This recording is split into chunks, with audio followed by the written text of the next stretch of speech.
all kinds of Loudoun County politics. I think he was a county commissioner at the time this was taken. And then the photograph was taken by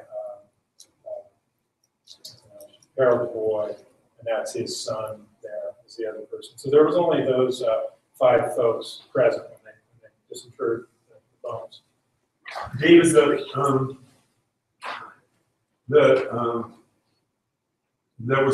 there was a group of Indians from Colville and Umatilla who came over here, I think in 1919, to survey and look for grave sites. Could that have been, and Peo, whatever his name from, was there, and McWhorter came with them, I think. Yeah, yeah. Well, yeah. So and Cash I know was involved in that, and they identified 5 or 6 grave sites, including the one at the lake. So that lake gravesite was already a designated Indian gravesite well before the time of Joseph's. But they also identified some on the Doherty property, and then one in the Enterprise, and one out on Chester. You're right on. And so early, just a bit back before that, we know from Horner's documents that Otis Half Moon wrote to Horner in 28 talking about this event in the past. And basically what he said is they started this process looking at the graves. Swarslander. Yeah, that and with some of those folks. So we got this little bit from Otis Half Moon sort of confirming 1921 when they were up here, what happened. And then to your point, Rich, this is from 21, and I'll read it. Apologies. Since the visit of a party of Indians to the county 2 weeks ago, there's been much speculation as to the purpose of their errand. They visited the spots where their ancestors were buried in the old days before the white men came out. And out of this arose rumors that these bodies were to be exhumed and placed in one Indian cemetery. However, is not the case. Their plan is that the 5 principal grounds shall be set aside and preserved so that there shall be no desecration or disturbance of the bodies. The location of these burial grounds is one on the McAlexander farm, if you all know where that is. That's down at the confluence of the Wallowa and the Wasatee, near Levi Tully's house in the Middle Valley, and at the foot of Wallowa Lake. And on the hill east of T.O. Juby's house, T.O. Juby is a photographer at Enterprise. That's that hump just behind TG. And then 2 burial grounds up on Chesnimis Creek out at the old Indian Village area. 2 years ago, several Nez Indians were in the county and discussed, so 1919, to your point, Rich, and discussed the burial grounds of their forefathers. It was thought that the bodies of some of these leaders might be moved to a central point in this county and a suitable monument erected on the spot. In particular, the remains of the 2 prominent chiefs named Joseph were in line. Joseph, who led the Indians in a spectacular retreat before the United States Army, is buried in eastern Washington, and the Washington Historical Society erected a monument over his grave. His father, commonly known as the older Chief Joseph, was buried on the McAlexander farm. One of the Indians here 2 years ago developed other plans which he's been striving to work out. This was Cash, an intelligent and resourceful man. He went to Washington, D.C. and laid his case before federal authorities, from whom he gathered that if the Indians could locate the old burial places in Wallowa County, the government would buy these spots or otherwise ensure the protection against desecration. The recent Indian Council in the county was for the purpose of locating burial grounds. Indians from the Nez Perce and Umatilla reservations and from another in eastern Washington, obviously Colville, came to the council. That should typo. Being at least one old man who had been familiar with Wallowa County for many years ago. They visited all the spots, remembered as resting places for the dead, and agreed that the 5 mentioned should be selected as those which the government would be asked to purchase or protect by other means. So there's a little more evidence kind of on what was going on. And then we have this little bit from the Wallowa Sun, again, 1921, and it basically details that a photographer from Enterprise took the photographs and named some of the folks present, Mr. and Mrs. West White, again, early pioneers, and Mr. and Mrs. And Mrs. Revis at the end of Revis Enterprise, and then confirms what Horner said that Edgar Marvin was there, and the sheriff, and some other folks, along with James Toller. And then we have this bit, and so. Geez, looks like a Juby, doesn't it? Yeah, that's the photographer called Judy. I've seen some of these photographs around. A really stunning photograph, I think, and they took it themselves. This bit from the Enterprise Record Chief is from the following year, and it outlines the Pioneer Association meeting that was held in Lost Key in July 22. But it also mentions the previous meeting, which happened in Wallowa, and it says that last summer, when the Nez Perce Indians were here looking after the burying grounds of their dead, we were enabled, to the courtesy of Mr. Juby, photographer of Enterprise, to get a photo of the group with some of the great men and women of their tribe. This group shows them as they stood over the grave of their Chief Joseph, father of the Chief Joseph, that lived in Wallowa Valley when the first white men came here. So it leads you to believe that that photograph, the first flash up there, was probably taken by Paul F. Judy. However, Paul F. Judy was also in partnership with George Anderson, and right at this same time, as you can see there, a little news bit in the Enterprise Record Chief that says that Judy and Anderson opened the photograph studio at Wallowa, which will conduct as the business more. There's been no professional photographer at Wallowa since last summer. The traveling man spent a few weeks in town. Mr. Anderson has been in the country doing work for much of the season. So it's possible that Anderson actually took the photograph. I lean towards Judy because it's a panoramic photograph, and I've never seen a panoramic photograph taken by Anderson, but I'm sure that they probably shared equipment. And also, the tinting is like really looks like the tinting that the people who work for Judy did. So I tend to think that's probably true. And just some from my perspective, sort of some interesting things that were going on in the background. Like we mentioned, that the Pioneer Association for Wallowa County had their meeting in Wallowa just after the photograph that we're looking at was taken. And so all the early pioneers of '72 came down and met down there, and that's Holly there. So just about the same time frame.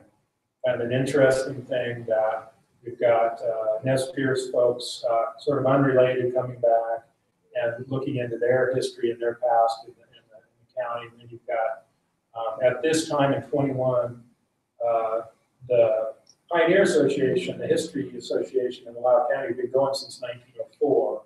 They incorporated that year with bylaws and a constitution and elected officers. But this year, for whatever reason, they really took off and really got serious about collecting information, and they set out this year to write a history of Wallowa County. To my knowledge, it never got written, and of course, it kind of became what we know as the Horn of Figures. All that gathering of data was really started in earnest in this year. David? Yes. Isn't that little white guy with the beard, I mean, the white-haired guy with the beard in the middle? Isn't that the one on the first picture that you said was misidentified? Yes. Okay, sorry. I would say that that is the same. Looks like the same guy. And that's a Tully, you think? Yeah, that's James Pauley. Yes, and the other person sitting with the hat in his lap that's Wesley White, who's another, of course, Irving. And then James Masterson just to the right there, the heavier set fellow. And then back with the long white beard in the back row is Joseph Johnson, again another early settler. And then the Schaefers in the upper left, again early settlers.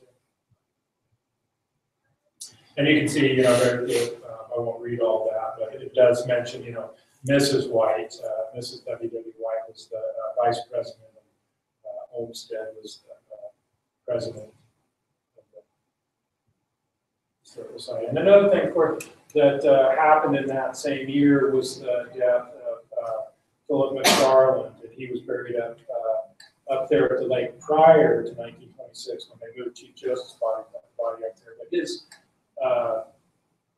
and then this would have been he died in October of 21.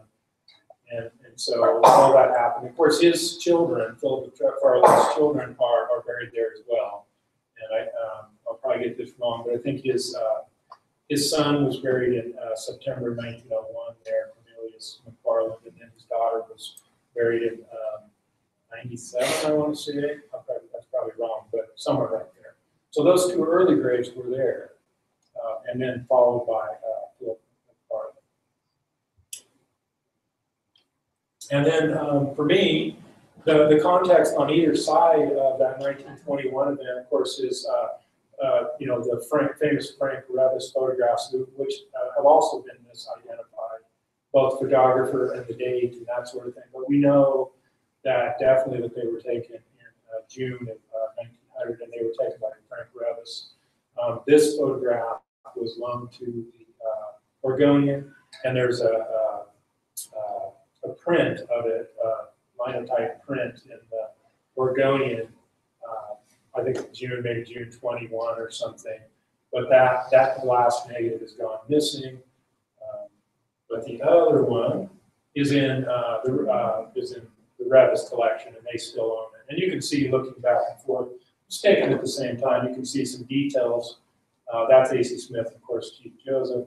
Chief Joseph's last visit to Lau County. And Rich, you mentioned this visit when he came back with the Indian agent, James McFarland, or DC. Yeah. So when they went down and visited old Chief Joseph's gravesite in 1900 at that point. And in the book, the Indian agent writing about that event, famously says that Chief Joseph stood at his father's grave and wept, and was thankful that McAlexander's had marked the spot, continued to mark the spot. So we have that event in 1900, the last time that Chief Joseph would be in the Lau County. Of course, he died in 1904. So that important event, and this is the only photograph after 1877 that exists of Chief Joseph in Lau County. Those two photographs. That's it. And it's sort of surprising. You would think that there would have been more photographs taken at that event because there were other photographers in Lau County at the time. And Frank Revis wasn't a professional photographer. He just did it as a hobby. But since he was A.C. Smith's son-in-law, he had access. And Chief Joseph and A.C. Smith, of course, had a long history together. So they knew each other. And so when Chief Joseph came in 1900, he sought out A.C. Smith.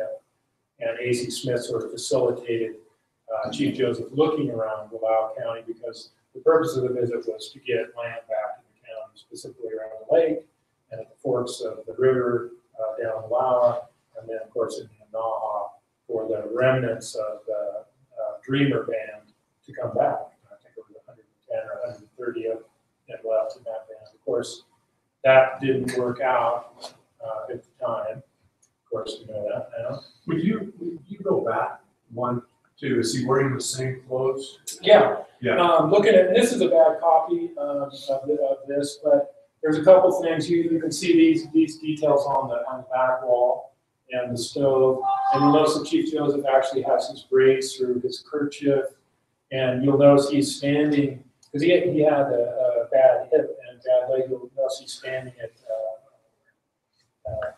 kind of an angle. And then you look here, if you were looking closely, same clothes, same braid, and here we have the stove and this sort of odd detail on. Do you know where that building is? Well, Horner says that it was taken in Revis's studio. The Revis family says that no, he never had a studio. So it's likely that it was taken in A.C. Smith's office in Revis. Okay. And that's kind of the thought. And looking through some of Revis's photographs, I think he had an office there as well, because he was kind of a real estate guy, and so was A.C. Smith. They were down in real estate quite a bit. David, do you know when I think Grace, did she write it or did she tell me that A.C. Smith at first, I think in this instance, or is it the previous visit, tells Joseph that he has no right to land here. But then A.C. Smith reads for the law and decides at some point that the Nez Perce do have rights You know that sequence? Yeah, August 1899, he's here, and they have the meeting in Enterprise, and basically the crowd is, Chief Joseph shows up, A.C. Smith facilitates the meeting. Yeah. And helps interpret and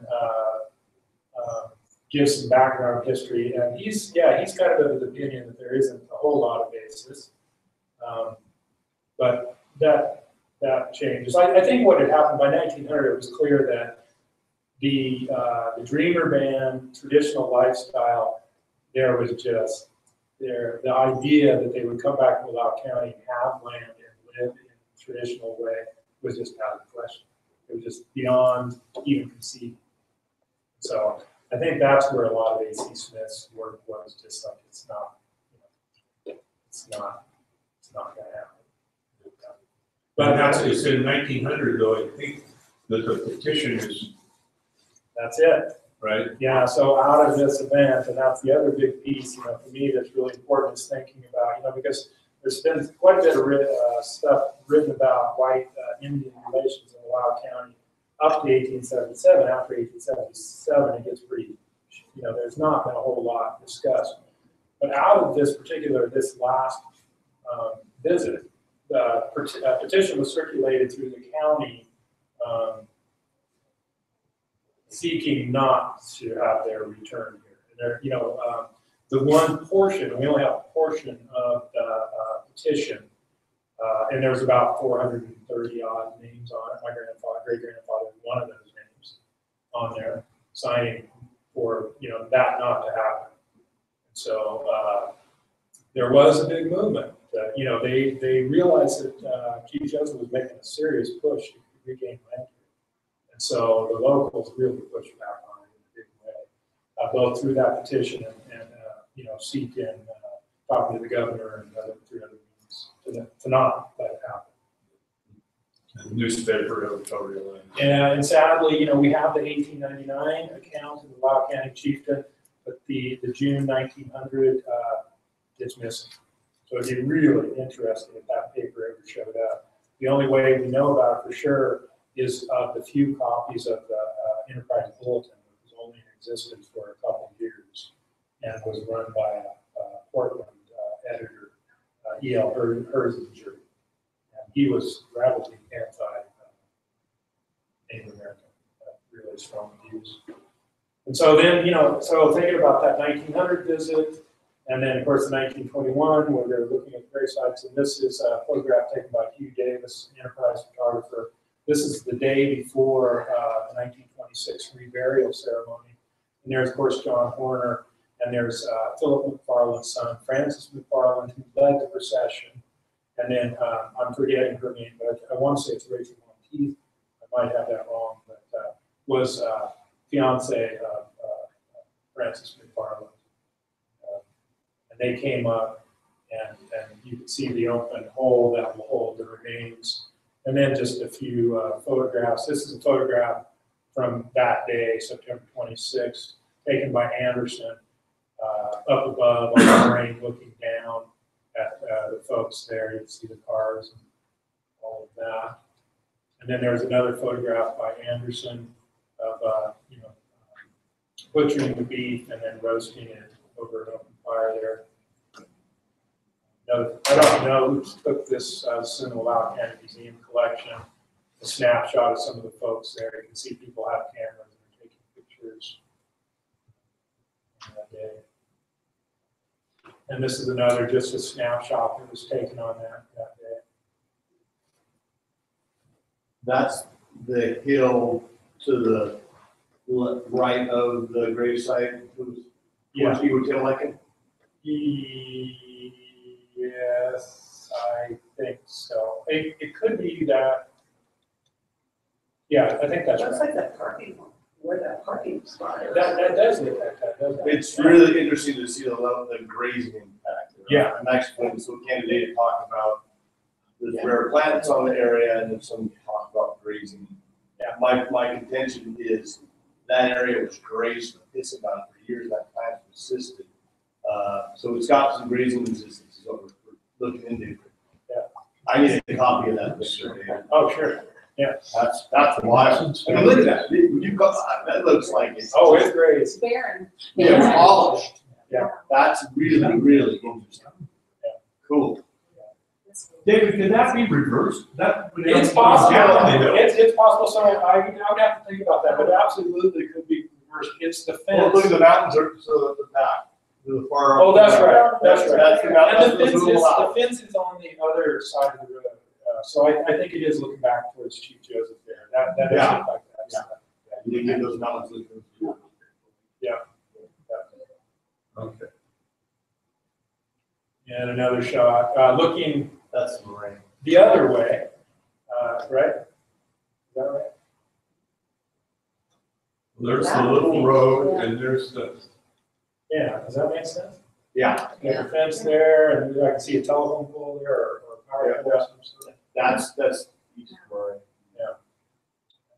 So David, why do you suppose, since nobody wanted him back, that so many people turned out for the Oh, my burial? Was God. that to make sure that he was buried, or? Well, here's my speculation, is that, yeah, from relatively early, I would say like, around 1908, 1909, 1910, they were paying, Umatilla and Nez Perce Indians to come to the Loudoun County Fair.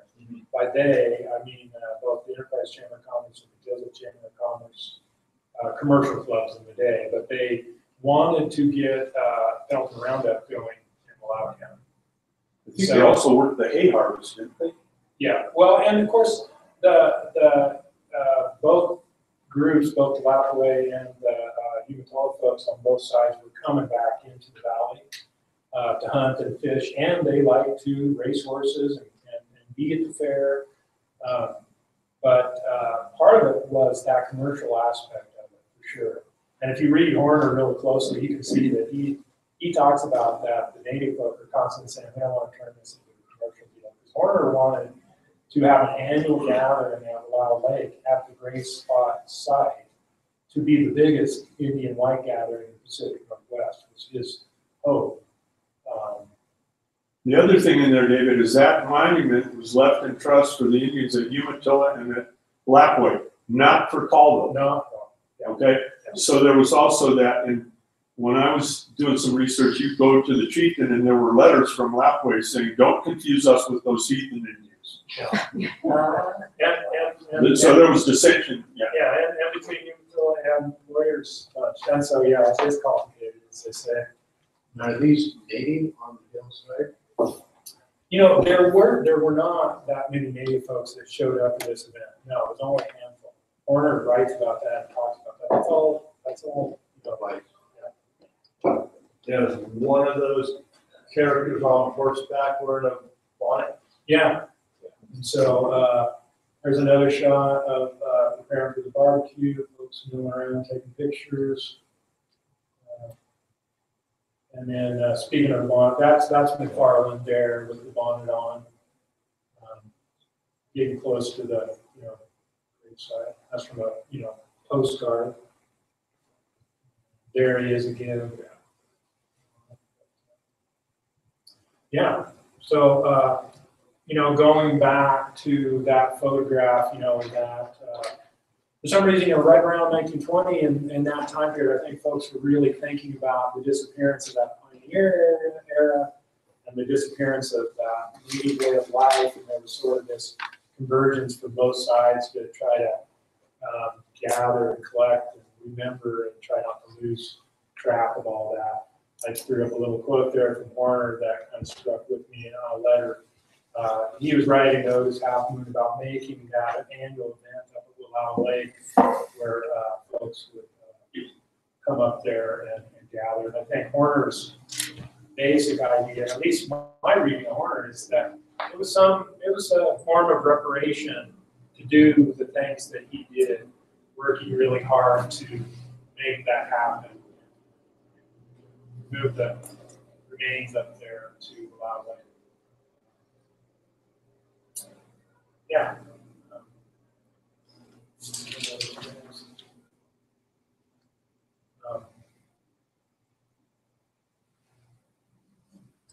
Yeah, so for me, really, just a really interesting photograph. Still have more research to do just to kind of verify who's who. The person with his arms crossed and his hat, that's James Cash brother, Edward Cash. I only know that from doing looking both of them up and getting photographs of both of those folks. So yeah, they're definitely known. And then, of course, all the other people are identified. That'd be really interesting to verify and confirm who was who at that event. Know a little bit more about it. I guess in the end, I lean towards the idea that the photograph was taken by Paul Juby, and it was taken in 1921, and it was taken on that specific event when the Indian folk were coming back up here looking after their gravesite. The only reason that this little pile of rocks there marks the gravesite is that because it was much, and this is all according to Hoyer, it was much better marked. And sometime previous to this, one of the Alexander's hired hands went up there and removed everything that was there, including a pole fence and the brush that was there, so that they could plow the whole thing, which he did. And when he came in and told them about McAlexander what he'd done, McAlexander said, "Oh no, we got to run out there and remark it." So they remarked it with this small pile of stones at that time. That photograph is the same one you showed earlier, but just cropped out the rest of the people. I actually, this is in a frame and it's sealed. And so I just took a picture with my camera. I intend to talk to Harry Jean about getting a better scan of it or having something that actually knows how to take a picture. But yeah, it's a little crop. It is. We can do it. Yeah. Yeah, four or five people there. Let's go back. It'd be interesting to know if some people were, there might have been some people from Caldwell at that 1919. That's what it says in the paper. That it says Eastern Washington. It's a crop. Yeah. Yeah. So you could get it. Yeah. Well, in that visit is chronicled in Steve Evans' book on McWhorter, I think. Oh. Voices of the Old Wolf. Oh. Okay.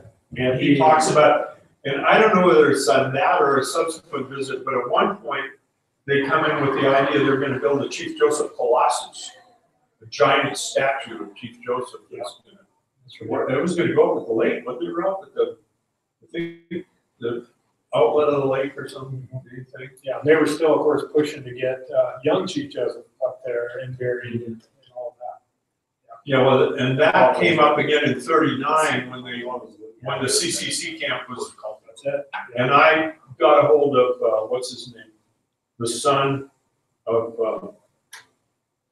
Well, one, we found the deed that was the deed from the ditch company to the government for $1, giving that 5 acres up there. Yeah. It was up in Joseph City Hall, and Swartz, whatever his name is, couldn't get any money from the government for any of the other places. Yeah. Yeah, because it's interesting why the other, if you look at the development that's gone on that hump down here by TG, I wonder what's I was happening. gonna ask, at least that was Judy's home, which home are we talking about? His home was back, if you're TG and you kind of travel back that way to the John's south, house? his home was back there, one of those big houses back there. Oh, But of course, where they are now is A.C. Smith's house. Where Ted lives now is A.C. Smith's house, and A.C. Smith moved into town later, but, yeah. So, of course, Ted told me as you go into like you're going up to Valley Heights, right on that hill, that's where Judy's resolved. I think that's what Ted said. that's probably, yeah, I don't know. Right, if you drive up right off the highway and you're going up towards Valley Heights, the Right first there. little, there's a couple of houses on the left and kind of a hillside. Okay. I think that's what Ted said. Yeah. Sure, that's true. And, actually, we're gonna get together and he's unsure if that negative exists in his grandfather's stuff. Wow. I'd be curious to see if it shows up there. Well, that's luck. Yeah, Yeah, And what else might be with it? yeah, that's the thing, yeah, who knows? Wonder- it'd be interesting, David, to make some large copies of some of those photos that can be placed along our new bike trail, looking up, at the same. Yeah. Interpretive. Yeah, like interpretive panels. Yeah. Is that for your project? No, I mean, we had, with the History Center, we had talked about sort of a similar idea, only, just on your phone. So if you were at a spot, you could pull it up and look at the photograph that way. So It's it- probably more cost effective. It could be changed. I think part of the reason in answering Ted's question is the Nez Perce situation was part and parcel of the Indian situation in the West. And so you could almost say that the Nez Perce War is inevitable after Custer's getting his butt kicked. The fear of Indians was so great then, they feared of him, Indiana, and in 85 when the Nez Perce come back from exile? 85. In Idaho, they tried to kidnap Joseph off the train. There's great fear still of Indians at that time, and they're not going to allow any Indians, any Nez Perce in Oregon, right? And so then, but I think it's the 1899 exhibit in the Chieftain, where he said, and the locals made sport of the old chief. Yeah. So you go from, in 15 years, you go from being feared to being made fun of. Yeah. And I just brought, which you gave to me, that there's some copies of that petition. Yeah. And it's just totally racist, And so 1900 is really a low point for Indians across the West. Yeah. Not just here, they were, the white guys had won, and they were gonna, by God, take it to them. Yeah, and what's interesting for me, if you're thinking about that relationship and how that all went down, at some point there was absolutely no, we don't, and then there was this return to like, yeah, we would like to see some native folks here under these sort of conditions. And it's basically, one is sort of play acting as to come and do the Wild West show. Right. That's one. And the other is in this memorialized sense with the grave or a monument. And those are the two acceptable ways. Otherwise, that traditional lifestyle and all those things, no. Right. It just wasn't. This wasn't in the cards. It wasn't obviously. If you have toasters and cars and things, your way of life is just superior. There wasn't. I don't think there was much argument about it. At least in from the white perspective, it wasn't even a discussion. You know what I mean? It just didn't make any sense to discuss going back to a native, traditionalist way of life. Didn't make sense. Yeah, I think one thing that we have a tendency, our culture has a tendency to forget is that this land is the holy land, the sacred. Yeah.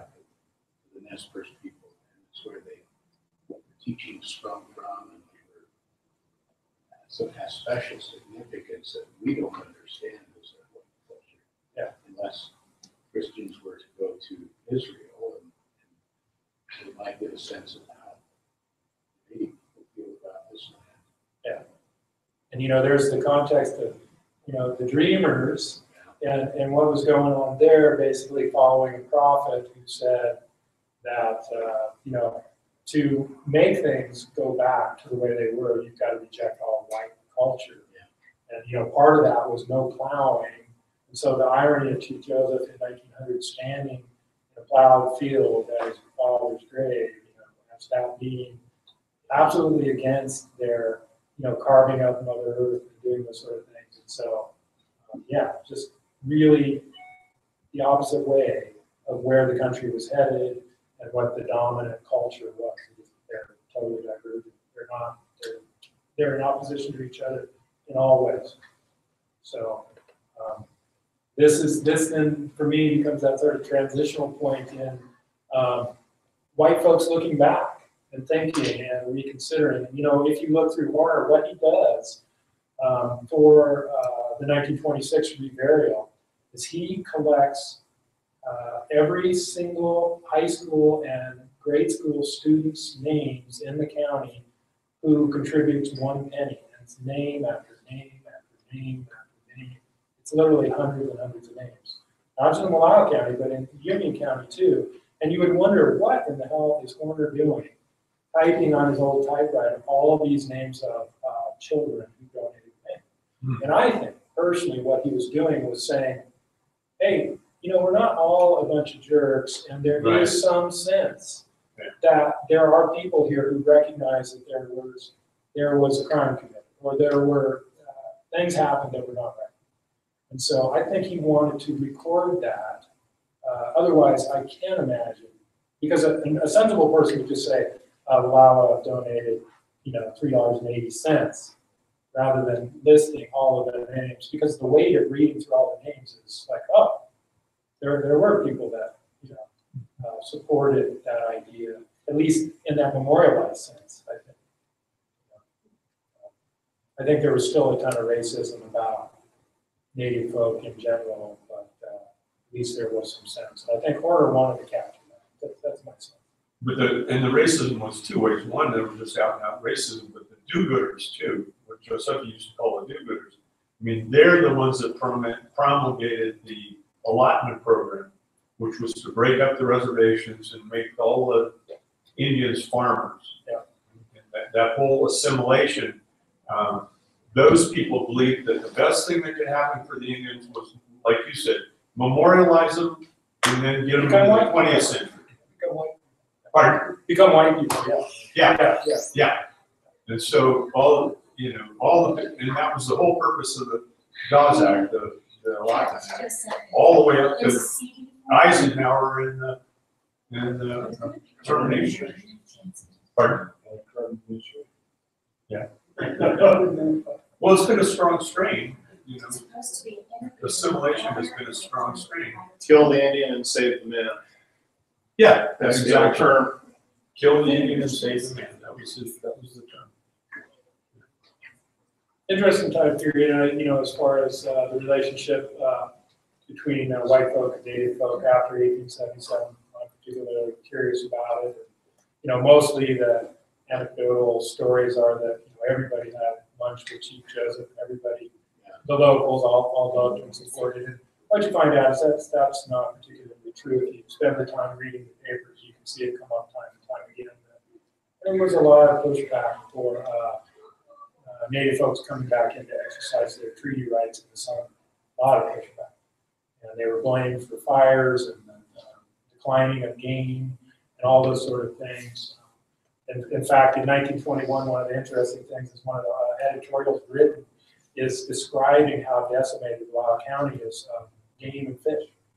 And, you know, like, sort of like exhorting the citizens to stop doing killing and that there's not going to be anything left. So it's sort of amazing to know that. And in the same year, in 1921, it's front page headline that down here at Frank Hillerson's on the corner that he saw 2 buck deer in his field. Made front page headline. And they speculated why the deer were in the valley. So you get this sense that you know, the game laws were still sort of catching up, you know, to the demand, and there was a lot of people, you know, of course, white folk, you know, fishing and hunting, and you know, not a lot of rules. So at that time, you know, there was definitely this idea that you could see coming forward that, oh my gosh, we're losing our wildlife. Of course, the elk had to be reintroduced in 1912, so all that. I'm sure I'm way over time, but anyway, interesting photograph, I think. Take a minute, I don't know what time it is, but take a minute and tell us what you're doing down in Wallowa with the building and stuff. Yeah, we are, right now, we're really focused on getting the little ranger's office done so that we can move sort of the history center into that building. And it'll just basically be folks stopping in and they want to access some whatever Palawa County history stuff that they want. We're not so interested in getting a collection of objects, because the Palawa County Museum is great and is focused on that side. We're more just like interested in increasing access. So we're trying to just, if we have a copy or we can point someone to some bit of information, whether it's research, so we're really focused on that direction. And then the initial idea we have for the warehouse space, which is a pretty decent sized building, is just to have a timeline of the county's history set up. And so if you go into the building, you could travel around the walls, basically from first, from Native American time period up through present time. We'll probably mostly use photographs and a little bit of text here and there, but just basically so you can see the timeline. So we think that we'll be able to change that up, as we want, but we'll have, of course, the big events in there, as markers. When the railroad came, when the Nez Perce left, when the first settlers came, when the Chinese massacre, etc. So as you travel through, you can kind of get a sense of that flow of history. And all of that we want to kind of have, since we're at the Forest Service compound, sort of centered around resource use. Both the comparison of Native folks, their use of the resources, both grazing, fish, wildlife, timber, and then that interesting story of how the whites folks were using the resources and how that worked, including Forest Service coming in 1905, mills. So, yeah, that's the long-term plan. You have some diaries and stuff, I imagine that are you interested in oral history? Yeah. Yep. We need to, I don't think anybody's doing it. There's so much to be done in terms of access. So right now we've been trying to get most of the papers digitized so that you can come in and search. So if you had a particular thing, so you can come down and sit down. And so we do have, we've got the Aurora now, and I don't know if you know the Aurora, it was a populist paper from the 1890s. We've got most of that, so you come down, get on our computers, and search whatever search word you wanted, and do it that way. But it's slow, and we're also trying to get a lot of the photographs digitized so you can come and search and look and do that sort of thing, or anything like that we could help point folks towards, whether they're an actual researcher or just someone interested in family history, so that, because a lot of the actual objects, it's kind of hard to get people access to some of that, but if you can have it digitized and copied and then have an easy way for a person to come and look and search, By the way, as of yesterday, the Horner papers are digitized at the Oregon Historical Society and available to anybody. Cool. And you can, they don't have indexes. They said, I wrote to her and said, do you have any indexes? And she said, no, but you can do keyword searches. Yeah. So on the digital collection, so you can look up a family name or anything, and you supposedly get. I didn't know they do that, because we're in the process. That's what we want. We're in the process. That's in the hopper, is digitizing. We're going to do it down there without asking permission. You don't have to do it. But it wouldn't be. Wouldn't be online. It would just be there, just like it's in the library. The thing about your timeline, do you know of any historic photos of camels or cows fields? Now, when we're going through Julie stuff, you keep that in mind. Yeah.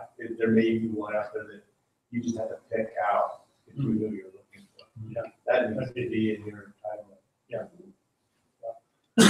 Ted talked to me a couple years ago, about going through all those photos, all the digitized stuff. We should just do it. Yeah, well, I I was on my got two list. scanners, we got two going at the same time. Yeah, because all it takes is a fire. Yeah, right. And it's all Yeah. Yeah, all right, well, we got. Yeah. So if anybody wants it, here's the, Ted, this will answer your question. Did your grandfather or grandmother sign them? I think you had some, didn't he have some names on, were there some names on there? I wouldn't be surprised. Blame on the other. Mine's in there. On the DS. No. Yeah, well, it's George definitely. is? You see this Are one? you related to George Anderson? Not that I know of.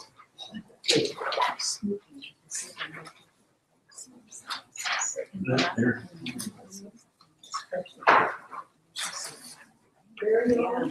Yes. Thanks, David. That's good. Yeah, that's great. Thank you very much. I'm really pleased that.